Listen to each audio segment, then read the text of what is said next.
Welcome to Samba Samba. Enjoy the video. You start by getting files and hardware ready. Plug your headset into the PC or ensure both devices are on the same network.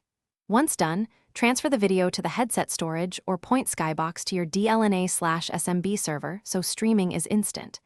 Make sure files use MP4 or MKV with H, 264 or H, 265 for compatibility and performance.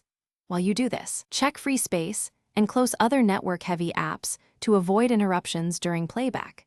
You now open Skybox and choose where the file lives, local, server, or cloud.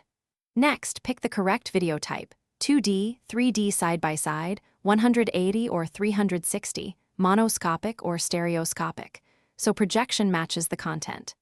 Then optimize playback by enabling hardware decode if available, selecting headset refresh rate, and toggling motion smoothing or resampling when needed.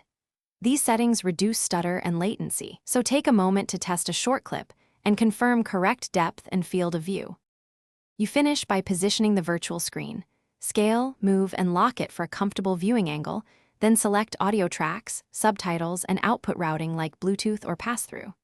Once satisfied, save the layout as a preset to avoid repeating steps. If playback stutters or audio drifts, switch to a local copy, reduce bitrate or resolution, enable hardware decode, and confirm both devices share a strong network. If problems persist, restart Skybox and reboot the headset to clear temporary glitches. Thanks for watching. Consider subscribing if we helped you.